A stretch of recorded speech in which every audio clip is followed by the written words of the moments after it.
আসসালামু আলাইকুম প্রিয় দর্শক, এই মুহূর্তে আমরা রয়েছি বরগুনা জেলা তালতলী উপজেলার শুভ সন্ধ্যা সমুদ্র সৈকতে।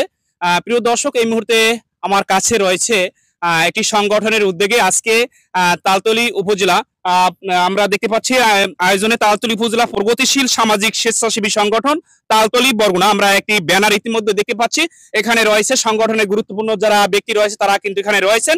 আজকে আমরা জানতে চাবো এখানে যে এই সংগঠনের উদ্যোগে যারা এখানে এসেছেন এবং যারা এখানে গুরুত্বপূর্ণ ব্যক্তি যারা রয়েছেন এই সংগঠনেরই আসলে আজকে তাদের কাছে আমার প্রশ্ন যে আসলে তালতলী উপজেলা প্রগতিশীল সামাজিক স্বেচ্ছাসেবী সংগঠনটি কবে নাগাদ এটি আত্মপ্রকাশ করেছে সেটি আমি আজকে যিনি সভাপতি তার কাছে আমি জানতে চাই। জি, আসসালামু আলাইকুম। আসলে আমাদের তালতলী উপজেলা প্রগতিশীল সামাজিক ও স্বেচ্ছাসেবী সংগঠনটি মূলত ২০২৪ সালের অক্টোবরের ২৩ তারিখ ২৪ তারিখ ২৪ তারিখ শুরু হয়েছে, যাত্রা শুরু হয়েছে এবং এখন পর্যন্ত ইনশাল্লাহ চলমান। আচ্ছা, আপনাদের এই যে সংগঠনটি এই সংগঠনটির আসলে উদ্দেশ্য কি? আমাদের সংগঠনের মূল উদ্দেশ্য হচ্ছে আসলে মানুষ মানবেতর জীবনযাপন করে, দেখার মতো কেউ নাই।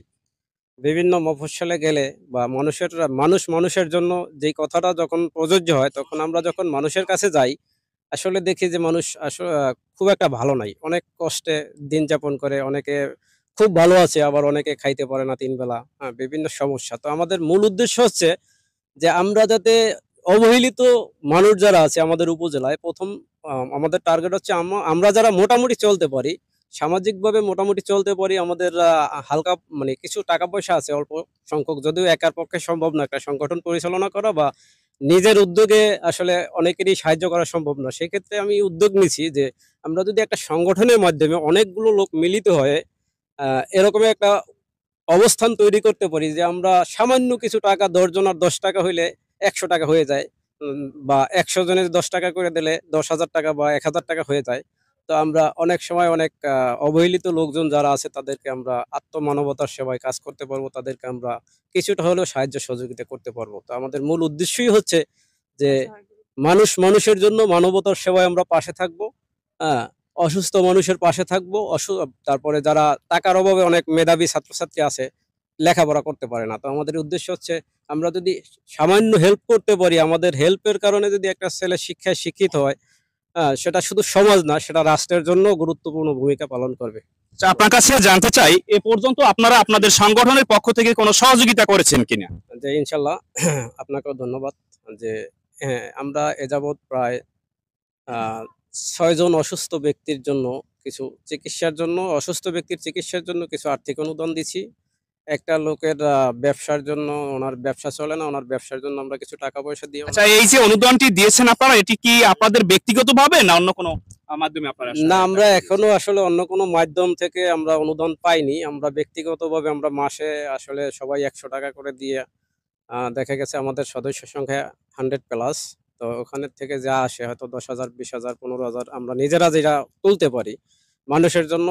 যখন দেখা যায় যে একটা মানুষ অসুস্থ আছে, আমরা যখন বলি যে সংগঠনের পক্ষ থেকে যে যা পারেন দেন, যার যতটুকু সম্ভব দিলে আমরা একটা মানুষের জন্য হয়তো সামান্য ওষুধের টাকা বা কারো যে ছোট্ট একটা দোকান আছে, ব্যবসা করতে পারেন, ওনার ব্যবসার জন্য কিছু পুঁজি বিনা স্বার্থে দেই।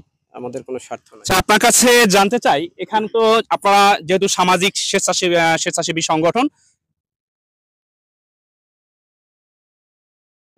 সামাজিক স্বেচ্ছাসেবী সংগঠন একটি, তাহলে এই সংগঠনের যে আসলে কারা কারা এই সংগঠনে যুক্ত হতে পারবেন, কি কি শর্ত রয়েছে সে সম্পর্কে যদি আপনি কিছু বলতেন। আচ্ছা, ধন্যবাদ। আসলে মানুষের জন্য, যার মন আছে মানুষের জন্য, যে আমার অর্থ নাই কিন্তু মন আছে, আমি মানে ৩ বেলা খাইতে পারি, চলতে পারি, কিন্তু অতিরিক্ত টাকা নাই। হ্যাঁ? উনি যদি চেষ্টা করে যে আমাদের এখানে সদস্য হবে, উনি হতে পারবে। আচ্ছা, আপনার কাছে আমার জানার উদ্দেশ্য ছিল যে এখানে রাজনৈতিক ব্যক্তিরা এখানে আর কি প্রবেশ করতে পারবে কিনা, আপনাদের এই সংগঠনে তারা আসলে সদস্য হতে পারবে কিনা। আচ্ছা, খুব গুরুত্বপূর্ণ একটা প্রশ্ন আপনার। ধন্যবাদ আপনাকে। আসলে আমাদের সংগঠনটার প্রথম যে লেখাটা হচ্ছে সেটাই হচ্ছে অরাজনৈতিক এবং অলাভজনক প্রতিষ্ঠান। এখানে রাজনৈতিক ব্যক্তি প্রবেশ করা আসলে আমাদের সংগঠনের পরিপন্থী একটা কাজ। এখানে আসার কোনো সম্ভাবনা নাই।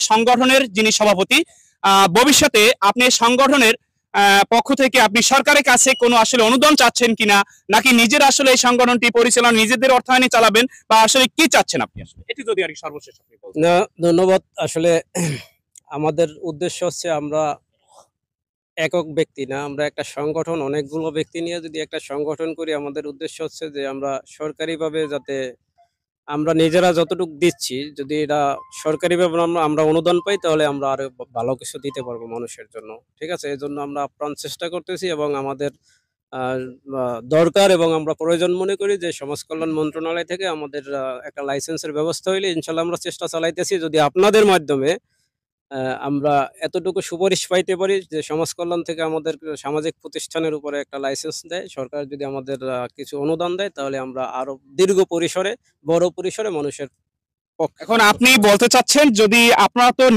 নিজস্ব অর্থায়নে আপনারা এখন মানবতার সেবায় কাজ করে যাচ্ছেন, যদি আর কি সরকারের পক্ষ থেকে যদি এদেরকে আরো যদি কোনো সুযোগ সুবিধা দেওয়া হয়, তাহলে এরা আসলে অসহায় যে মানুষ রয়েছে তাদের পাশে দাঁড়াতে পারবেন।